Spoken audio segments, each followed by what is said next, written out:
हम कौन से पेज पे? ये पेज नंबर 9 का लास्ट पैराग्राफ है। ओके। एंड प्रीति जी भी जुड़ गई हैं, तो थोड़ा सा रीडिंग करके फिर हम प्रीति जी के साथ डिस्कस कर लेंगे। ठीक है। जो हाँ, जो वीतरागी सर्वज्ञ और हितोपदेशी हो वह आप्त है, सच्चा देव है। आप्त की परिभाषा में समागत उक्त तीन विशेषणों को आधार बनाकर ही उक्त छंद में सच्चे देव को, अनंत परमेष्टि को, तीर्थंकर अनंत को नमस्कार किया गया है।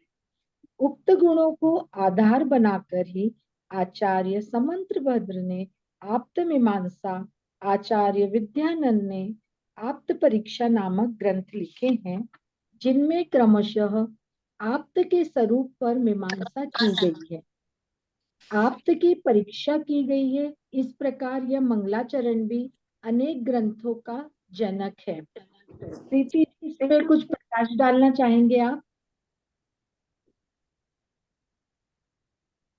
वैसे इजी है सब बोला हुआ तो किसी को कुछ प्रॉब्लम लगी तो पूछिए। और वैसे आज मेरे घर में बहुत आवाज है तो ओके डिस्टरबेंस आएगा आप लोगों को, तो जरूरत होगी तो मैं बोलती हूँ। Okay okay. पेज नंबर 10, जो लोग देर से जुड़े हैं, आचार्य समंतव्रत कृत आप्त मीमांसा की टीकाएं तो अष्टशती व अष्ट सहस्त्री है। नाम से यह शत यानी 100, सहस्त्री यानी 1000, मतलब एक मंगलाचरण के ऊपर इतना ज्यादा हमारे आगे टीकाएं लिखी है आचार्यों ने। आचार्य विद्यानंद कृत आप्त परीक्षा की 3000 श्लोक प्रमाण टीका आचार्य श्री विद्यानंद ने स्वयं ही लिखी है। यही क्या कारण है कि उसे स्वपज्ञ टीका कहते हैं। आप्त मीमांसा और उसकी टीकाओं में सर्वप्रथम सर्वज्ञता की सिद्धि सामान्य रूप से और विशेष रूप से की गई है। सामान्य सर्वज्ञ सिद्धि का आशय यह है कि लोक में सर्वज्ञ की सत्ता है या नहीं, कोई व्यक्ति सर्वज्ञ हो सकता है या नहीं, इस पर गंभीरता से मंथन कर अनेक तर्क और युक्तियों से यह सिद्ध करना कि लोक में सर्वज्ञ की सत्ता संभव है। सामान्य सर्वज्ञ सिद्धि हो जाने के उपरांत पूर्वापर अविरोधी वचनों के आधार पर अनंत पद को प्राप्त किसी व्यक्ति विशेष को सर्वज्ञ सिद्ध करना ही विशेष सर्वज्ञ सिद्धि है। आप्त मीमांसा में सामान्य सर्वज्ञ सिद्धि करने के उपरांत पूर्वापर अविरोधी वचनों के आधार पर अनंत भगवान को सर्वज्ञ सिद्ध किया गया है।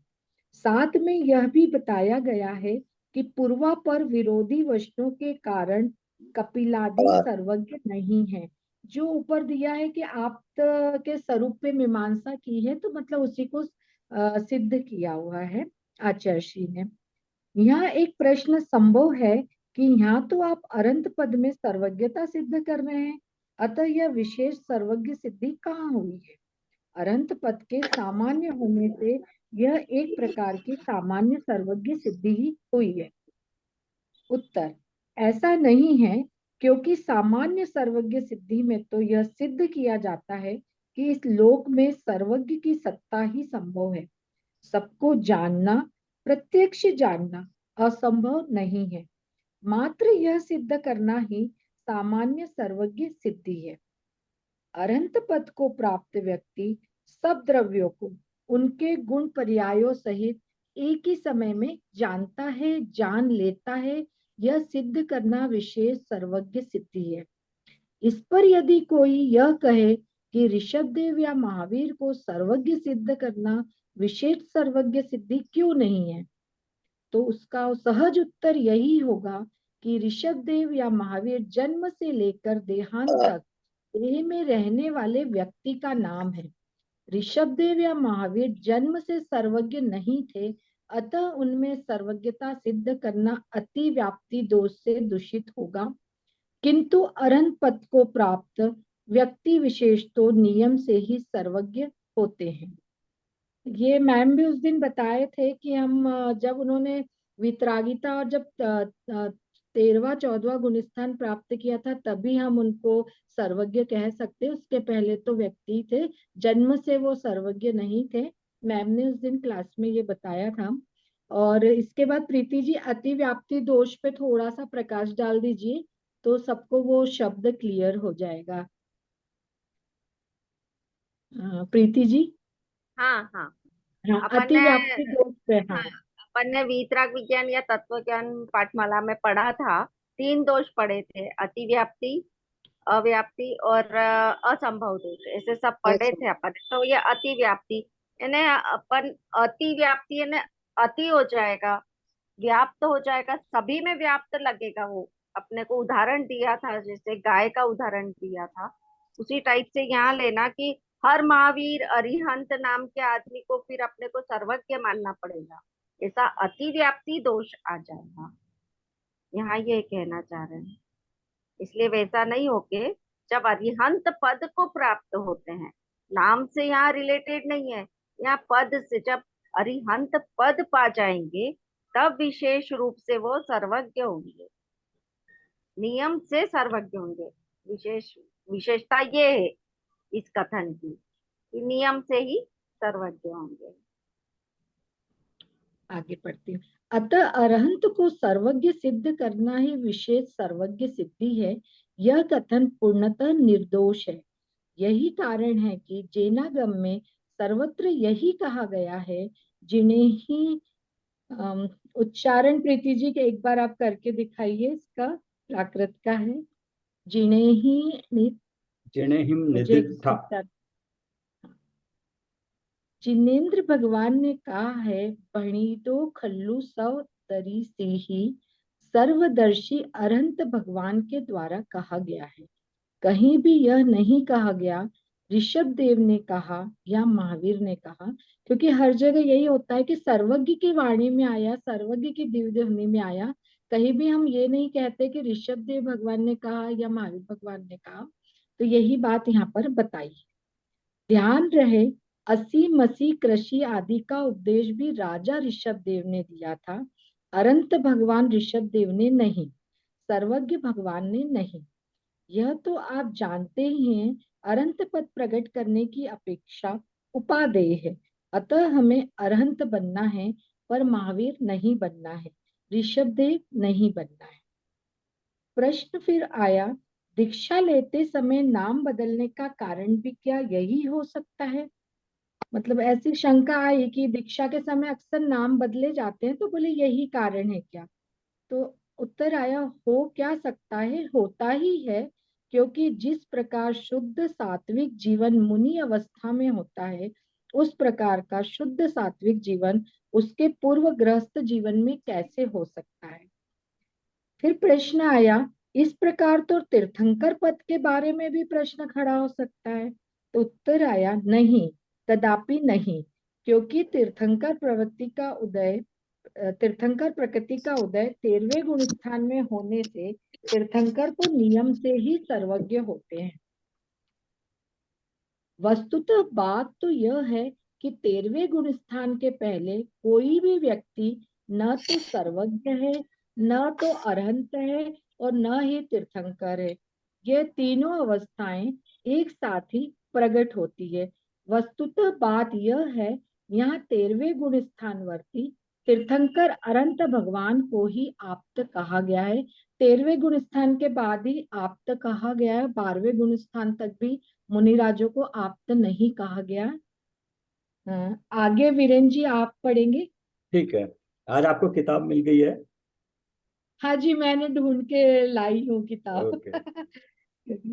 ओके। इस प्रकार आत्ममीमांसा में सर्वप्रथम दोनों सर्वज्ञ सिद्धियों को सफलतापूर्वक स्थापित करने के बाद स्याद्वाद के माध्यम से अनेकांत की स्थापना की गई है।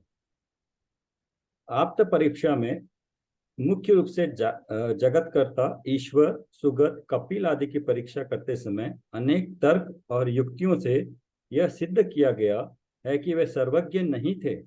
अंत में अरहंत भगवान सर्वज्ञ थे, यह सिद्ध किया है। इस प्रकार संपूर्ण न्यायशास्त्र का मूल आधार यह तत्वार्थ सूत्र ग्रंथ और उसकी टीकाएं ही रही हैं। विशेष ध्यान देने की बात यह है कि यहाँ मंगलाचरण में तीर्थंकर अरहंत परमात्मा की स्तुति में न तो किसी प्रकार के अतिशयों की चर्चा की गई है और न किसी भी प्रकार की लौकिक कार्यों की सिद्धि, विषय भोगों की प्राप्ति, शत्रुओं के पराभव एवं धन संपत्ति प्राप्ति की कामना की गई है। वीतरागी सर्वज्ञ परमात्मा की स्तुति वीतरागता और सर्वज्ञता की प्राप्ति के लिए ही वीतराग भाव से की गई है। उनकी दिव्य ध्वनि सुनने की भावना से की गई है। इस प्रकार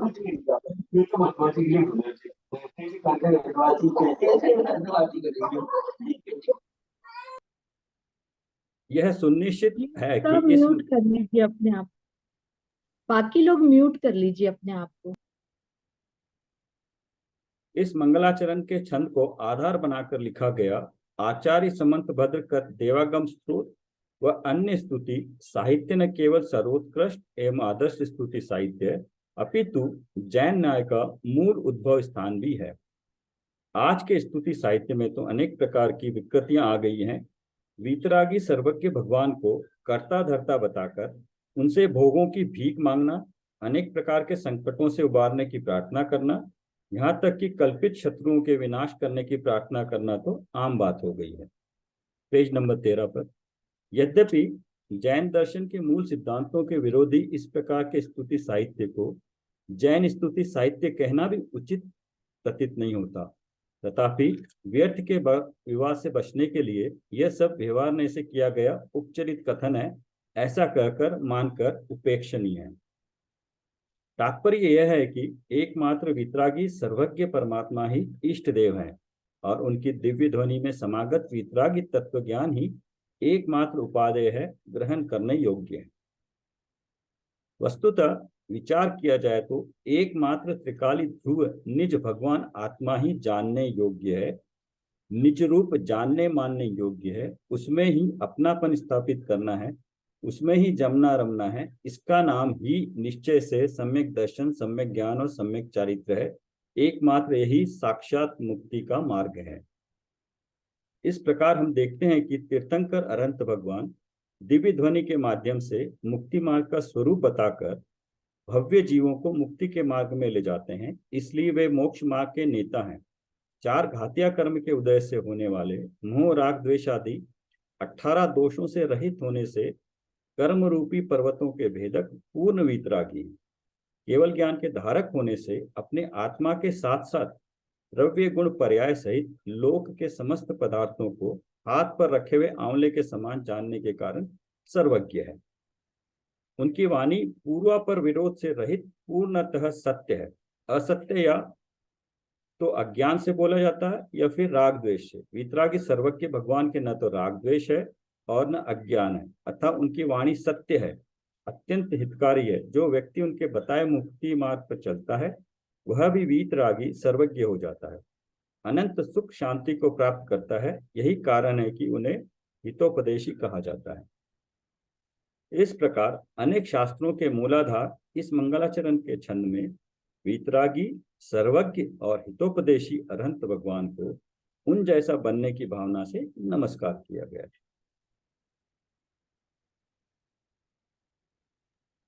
यहाँ पर मंगलाचरण का अर्थ एकदम क्लियर सबको हो गया क्या? यदि किसी को नहीं हुआ है तो प्रीति जी, वीरेंद्र जी, निरंजना जी हैं, आप लोग क्वेश्चंस कर सकते हैं।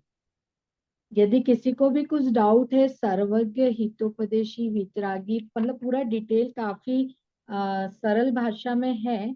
यदि किसी को नहीं समझ में आए तो क्वेश्चन कर सकते हैं, नहीं तो हम आगे कंटिन्यू करते हैं। बेसिकली इसमें सबसे पहले देव का जो स्वरूप है वो बहुत क्लियरली बता दिया गया है। 3 वर्ड वीतरागी सर्वज्ञ हितोपदेशी है। इसे में इन्होंने एक और ये जो निश्चय, सम्यक दर्शन, सम्यक ज्ञान, सम्यक चरित्र है, इसकी भी परिभाषा भारिल जी ने यहीं पर दे दी है।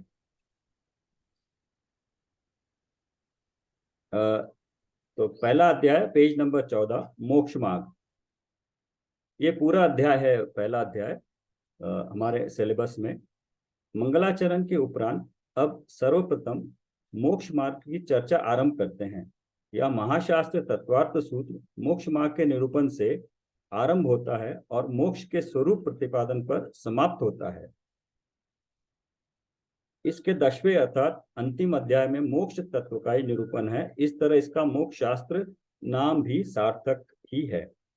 अब सबसे पहले मोक्ष मार्ग का स्वरूप समझाते हैं।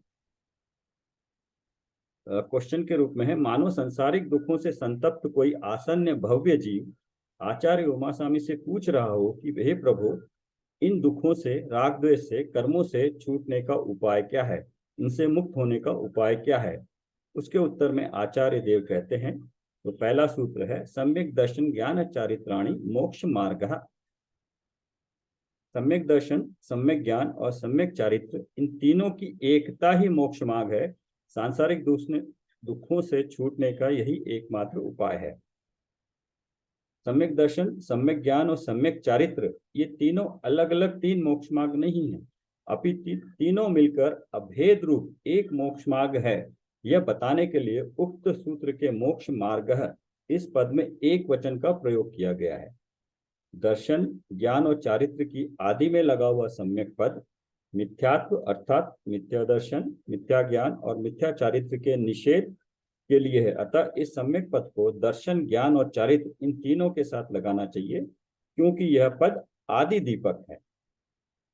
जो पद वाक्य के आरंभ में लगा हो और वाक्य में समागत अनेक महत्वपूर्ण पदों के साथ लगाना आवश्यक हो, उसे आदि दीपक कहते हैं। इसी प्रकार जो पद वाक्य के मध्य या अंत में हो पर उसे वाक्य में समागत अनेक महत्वपूर्ण पदों के साथ लगाना आवश्यक हो, तो उसे क्रमशः मध्य दीपक या अंत दीपक कहते हैं। जिस प्रकार दीपक को चाहे घर के आदि में रखे, चाहे मध्य में रखे या अंत में रखे, वह दीपक अपनी सामर्थ्य के अनुसार संपूर्ण घर को प्रकाशित करता है। उसी प्रकार यहाँ सम्यक पद दर्शन, ज्ञान और चारित्र इन तीनों को प्रकाशित करता है, तीनों में लगकर विशिष्ट प्रयोजन की सिद्धि करता है, उन्हें निर्दोष बनाता है। हम यह भी कह सकते हैं कि दर्शन के साथ लगा सम्यक पद तत्वार्थों के संबंध में या आत्म तत्व के संबंध में होने वाले विपरीत अभिप्राय के निषेध के लिए है। ज्ञान के साथ लगा सम्यक पद तत्वार्थों या आत्म तत्व के संबंध में किसी प्रकार के संशय, विपर्य और अनध्यवसाय रूप अज्ञान के लिए निषेध के लिए है, अज्ञान के निषेध के लिए है। और चारित्र के साथ लगा सम्यक पद अज्ञान पूर्वक होने वाले आचरण के निषेध के लिए है। इस प्रकार यह सुनिश्चित हुआ कि सम्यक दर्शन, सम्यक ज्ञान और सम्यक चारित्र इन तीनों की एकता ही मोक्ष मार्ग है। क्वेश्चन है यहाँ एक प्रश्न संभव है कि यदि सम्यक दर्शन, सम्यक ज्ञान, चारित्र की एकता ही मोक्ष मार्ग है, तो क्या मुनिलिंग धारण करना, व्रत उपवास आदि करना मुक्ति मार्ग नहीं है? उक्त प्रश्न का उत्तर देते हुए पंडित टोडरमल जी लिखते हैं, वहाँ कारण तो अनेक प्रकार के होते हैं। कोई कारण तो ऐसे होते हैं जिनके हुए बिना तो कार्य नहीं होता, और जिनके होने पर कार्य हो या ना भी हो। जैसे मुनिलिंग धारण किए बिना तो मोक्ष नहीं होता, परंतु मुनिलिंग धारण करने पर मोक्ष होता भी है और नहीं भी होता। किंतु कितने ही कारण ऐसे हैं कि मुख्यतः तो जिनके होने पर कार्य होता है, परंतु किसी के बिना हुए भी कार्य सिद्धि होती है। जैसे अनशन आदि बाह्य तप का साधन करने पर मुख्यतः मोक्ष प्राप्त करते हैं, परंतु भरत आदि के बाह्य तप किए बिना ही मोक्ष की प्राप्ति हुई। तथा कितने कारण ऐसे हैं जिनके होने पर कार्य सिद्धि होती है और जिनके न होने पर सर्वथा कार्य सिद्धि नहीं होती। जैसे सम्यक ज्ञान, सम्यक दर्शन, ज्ञान, चारित्र की एकता होने पर तो मोक्ष होता ही होता है और उनके न होने पर सर्वथा मोक्ष नहीं होता। ऐसे यह कारण कहे, उनमें अतिशय पूर्वक नियम से मोक्ष का साधक जो सम्यक दर्शन, ज्ञान, चारित्र का एक ही भाव, सो मोक्ष मार्ग जानना। ये सम्यक दर्शन, सम्यक ज्ञान, सम्यक चारित्र में एक भी न हो तो मोक्ष मार्ग नहीं होता। इस प्रकार हम देखते हैं कि सम्यक दर्शन, सम्यक ज्ञान और सम्यक चारित्र की एकता ही सच्चा मोक्ष मार्ग है। यद्यपि सम्यक दर्शन, सम्यक ज्ञान और सम्यक चारित्र की चर्चा आगे यथा स्थान पूरे विस्तार के साथ होगी, तथापि उन्हें सामान्य रूप से यहाँ भी जान लेना उपयोगी है। जीव आदि तत्वार्थों को भली भांति जानकर उनका श्रद्धान करना सम्यक दर्शन है। उन्हें स्व पर भेद विज्ञान पूर्वक भली भांति जानना सम्यक ज्ञान है, और सम्यक दर्शन, सम्यक ज्ञान पूर्वक राग द्वेष से निवृत्त होना सम्यक चारित्र है। यदि निश्चय से विचार करे तो अपने में अपनापन ही सम्यक दर्शन है, स्वयं को स्वयं रूप जानना सम्यक ज्ञान है, और स्वयं में ही जम जाना, रम जाना, समा जाना सम्यक चारित्र है। छह डाला नामक ग्रंथ में पंडित दौलत राम जी निश्चय रत्नत्रय अर्थात निश्चय सम्यक दर्शन, निश्चय सम्यक ज्ञान और निश्चय सम्यक चारित्र का स्वरूप अत्यंत संक्षेप में इस प्रकार स्पष्ट करते हैं। पर द्रव्यंतय भिन्न आप में रुचि सम्यक तो भला है, आप रूप को जान पनु सो सम्यक ज्ञान कला है, आप रूप में लीन भय फिर सम्यक चारित्र सोई, अब व्यवहार मोक्ष मत सुनिए हेतु नियत को होई। पर पदार्थों से भिन्न अपने आत्मा में ही रुचि होना अर्थात अपनेपन का भाव होना ही निश्चय सम्यक दर्शन है, और वह निश्चय सम्यक दर्शन आत्म कल्याणकारी होने से अत्यंत भला है, अच्छा है। अपने आत्मा को जानना, निज रूप जानना ही निश्चय सम्यक ज्ञान है। तात्पर्य यह है कि ज्ञान की कला अपने आत्मा को जानने में ही है, आत्मा को निज रूप जानने में ही है। अपने आत्मा में लीन होना, स्थिर होना, आत्मा में ही जम जाना, रम जाना ही निश्चय सम्यक चारित्र है। इस प्रकार निश्चय रत्नत्रय का निरूपण करके अब व्यवहार मोक्ष मार्ग की चर्चा करेंगे, जो इस निश्चय मोक्ष मार्ग रत्नत्रय का हेतु है। इसके बाद 6 डाला की तीसरी डाल में व्यवहार चारित्र का विस्तार से निरूपण है। न केवल इस मोक्ष शास्त्र नामक शास्त्र का अपितु संपूर्ण जिनागम का एकमात्र मूल प्रतिपाद्य सम्यक दर्शन, सम्यक ज्ञान और सम्यक चारित्र ही है, क्योंकि इन तीनों की उपलब्धि ही एकमात्र अनंत दुखों से मुक्ति का उपाय है, मुक्ति मार्ग है। जिन भव्य जीवों को अनंत दुखों से मुक्त होना हो वे इस मुक्ति मार्ग का सेवन करें, रत्नत्रय को धारण करे, उनका कल्याण अवश्य होगा। तो इस पहले अध्याय में इन्होंने बहुत ही सरल भाषा में हर चीज का पढ़ने से सब कुछ क्लियर हो जाता है, उसके बाद कुछ बचता ही नहीं है, कुछ और क्लैरिफाई की जरूरत पड़ती है, मैं समझता हूँ। एक बार फिर से सब लोग रीडिंग करेंगे तो कुछ भी मतलब क्लियर नहीं होगा तो हम फ्राइडे की क्लास में मैम से पूछ लेंगे फिर। वैसे तो बहुत सरल तरीके से बहुत भारी easy, हाँ बहुत सरल तरीके से। बस किसी को ये डाउट है क्या सम्यक ज्ञान के साथ संशय, विपर्य और अनवध्यासाय ये शब्द जोड़े हैं, तो सबको पता है क्या वो क्या है? मैं एक ट्राई करूँ। संशय मतलब होता है ये है कि नहीं है, ये डाउट है। हाँ, राइट। विपर्य यानी ये ही है, ये विपरीत है, पूरा ही उल्टा हाँ, ही उल्टा मानना। उल्टा है, हाँ मतलब रॉन्ग ही मान लेना उसको। जैसे हाँ आत्मा है तो उसको शरीर ही मान लेना। हाँ हाँ, राइट। अनंत व्यवसाय यानी कुछ तो है, हाँ नहीं कुछ हाँ, तो है, ये कुछ है तो कि है, ये यानी है, ये है, भ्रम हाँ जैसी, भ्रम भ्रम। जैसी अवस्था। हाँ राइट। बस बाकी तो सब समझ में आने जैसा ही है, कहीं कुछ नहीं ऐसा, बहुत इजी वर्डिंग में है पूरा। अब आगे का नहीं कितना 10, टाइम हाँ बचा है रितु जी? 10 मिनट बचे हैं। सम्यक दर्शन वाला शायद हो जाएगा, एक हाँ हाँ में ले भी हो लेते हैं, सकता। और यदि ले लेते मीटिंग खत्म हो जाती है सब लोग अपने घर में ही जिनवानी स्तुति कर लें। हैं। हाँ और मुझे हाँ, कल का बताएं कि 2 दिन क्लास रखनी है या 3 दिन रखनी है। 3 दिन कंटिन्यू करें, मुझे चलेगा, मैं तो फ्री हूँ 2 से 3। तो फिर कल भी करते हैं अपन, ट्यूसडे, वेडनेसडे और थर्सडे। बाकी सबको किसी को प्रॉब्लम तो नहीं है? वीरेन जी आपको? नहीं होगी तो क्लास चलती रहेगी, बाकी यूट्यूब पे इसका रिकॉर्डिंग आ ही जाएगा तो चलता रहेगा। रिकॉर्डिंग आपको ही करनी है। या तो फिर मैं कल से लैपटॉप से जुड़ूंगी तो फिर मैं रिकॉर्डिंग करूंगी। नहीं ठीक है, जब नहीं हो पाएगा मैं बता दूंगा आपको किसी तरह। हाँ हाँ। आगे का कौन पढ़ना चाहेगा? जिसके पास बुक है। नहीं है मैम। कौन से पेज में है हम लोग? मैं पढ़ती हूँ। सम्यक दर्शन है, पेज नंबर 18। हाँ एक मिनट। सम्यक दर्शन, ये सम्यक दर्शन, सम्यक ज्ञान और सम्यक चारित्र क्या है?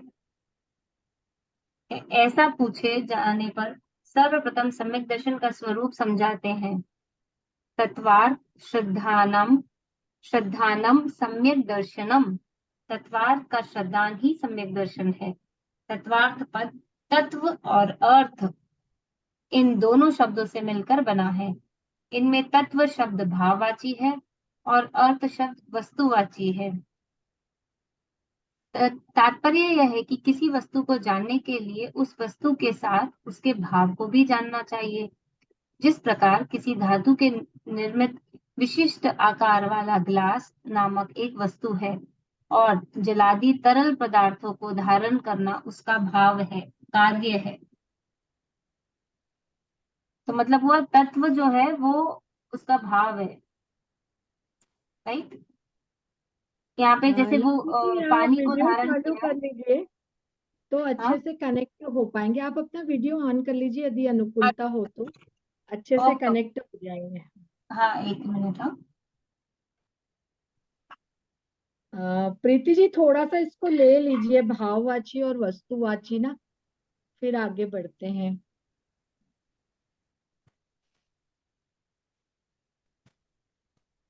आज मेरी यहाँ आवाज खूब है, मैं बोल नहीं, आवाज आप लोगों को डिस्टर्ब होगा, बहुत आवाज है मेरे यहाँ। ओके, फिर कल ठीक है। करते हैं। ठीक है, हाँ, इसमें तत्व अर्थ का जो रीडिंग कर। भाव बताया। अर्थ मतलब जितने भी पदार्थ है, 9 पदार्थ है, तो हर एक पदार्थ का उसमें जो भाव है, जैसे जीव का भाव है, चेतन है, उद्गल का भाव है, स्पर्श रस गंध, उसका जो भाव है वो उस तत्व का भाव बताया गया, उसके साथ जो जुड़े हुए गुण हैं। ठीक है, आगे बढ़े। हाँ, लब्धि पढ़ू जी के कीजिए, पढ़ू मैं। कीजिए कंटिन्यू। हाँ जी, हाँ जी। हाँ, कहाँ गया? हाँ, यदि कोई व्यक्ति उस वस्तु के आकार प्रकार को भाव सहित जानता है तो वह उस वस्तु या उस जैसी वस्तु से अपने प्रयोजन को साध लेगा।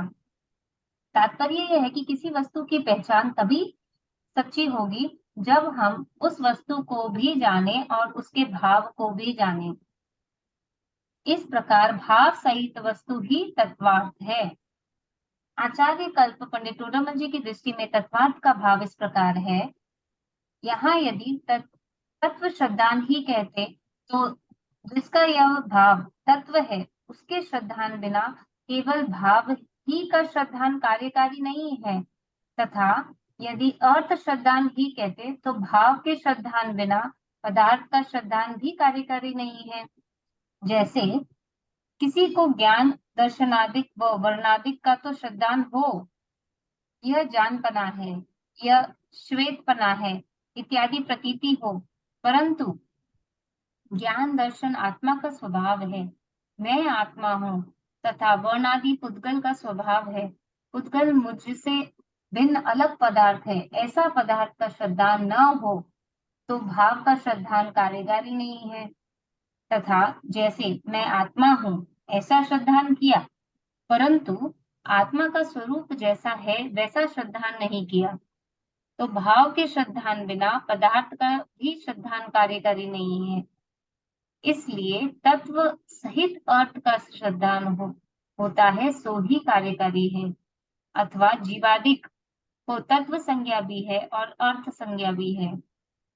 इसलिए तत्व मेवार्थस तत्वार्थ सो जो तत्व है सो ही अर्थ है, उनका श्रद्धान सो सम्यक दर्शन है। इस अर्थ द्वारा कहीं तत्व श्रद्धान को सम्यक दर्शन कहे और कहीं पदार्थ श्रद्धान को सम्यक दर्शन कहे, वहां विरोध नहीं जानना। टोडरमल जी के उक्त कथन से यह बात अत्यंत स्पष्ट है कि न तो अकेले अर्थ का श्रद्धान कार्यकारी है, न अकेले तत्व यानी भाव का श्रद्धान कार्यकारी है। अतः जैन दर्शन में कहीं तत्व श्रद्धान को सम्यक दर्शन कहा हो या कहीं अर्थ श्रद्धान को सम्यक दर्शन कहा हो, उसका भाव तत्वार्थ के रूप में ही ग्रहण करना चाहिए। समय सार में भूतार्थ नए से जाने हुए नव तत्वों को ही सम्यक दर्शन कहा है। भूतार्थ नए का आशय निश्चय नए से है। तात्पर्य यह है कि यदि सम्यक दर्शन की प्राप्ति करनी है तो निश्चय नए से ही तत्वार्थों को भली भांति समझना चाहिए। यहाँ एक प्रश्न संभव है कि समय सार में अकेले भूतार्थ नए से जाने हुए नव तत्वों को सम्यक दर्शन कहा, और यहाँ जीवादि तत्वार्थों के सिद्धांत को सम्यक दर्शन कहा और उनके अधिगमन के उपाय के रूप में प्रमाण और नयों को प्रस्तुत किया है। इससे स्पष्ट है कि यहाँ प्रमाण व नयों से जाने हुए जीवादि तत्वार्थों के सिद्धांत को सम्यक दर्शन कहा जा रहा है। इस प्रकार इन दोनों कथनों में मतभेद क्यों है, अंतर क्यों है? इस प्रकार के प्रश्न का उत्तर समय और अनुशीलन भाग 1 में इस प्रकार दिया है। यह मतभेद नहीं है, विवक्षा भेद है। यदि दोनों कथनों की विवक्षाएं समझ ली जावे तो कोई आशंका नहीं रहेगी। तत्वार्थ सूत्र का कथन सैद्धांतिक कथन है और समय सार का कथन आध्यात्मिक कथन है। तत्वार्थ सूत्रकर्ता को सप्त तत्वार्थों का प्रमाण और नयों से गुण पर्याय सहित सर्वांग विवेचन अभिष्ट था, जैसा कि उन्होंने आगे किया भी है। जीवों के संसारी सिद्ध सभी भेद बताए, उनके रहने के स्थानों की चर्चा की, अजीवादी तत्वों का भी इस प्रकार विचित्र विवेचन किया। आश्रव के 57 प्रकार के आश्रव बताए, उनके शुभाशुभ भेद करके व्रतों का वर्णन भी किया। बंध तत्व में भी कर्मों की प्रगतियां गिनाई, निर्जरा में भी उसके उपायों की विस्तृत समीक्षा की। और समय सार में ये सब नहीं है। समय सार की प्रतिपादन शैली ही अलग है। समय सार में तो सभी तत्वों में प्रकाशमान आत्म ज्योति को भी खोजा गया है। सर्वत्र आत्म ज्योति को खोजना भूतार्थ नय का ही कार्य है। भूतार्थ नय ही यह महान कार्य कर सकता है। अतः समय सार के आरंभ में ही इस 13वीं गाथा में यह घोषित कर दिया कि भूतार्थ नय से जाने हुए जीवादि 9 तत्व ही सम्यक दर्शन है और आगे सभी तत्वों की समीक्षा मीमांसा भी इसी नय से प्रस्तुत की है। सर्वत्र आत्म ज्योति को ही खोजा गया है।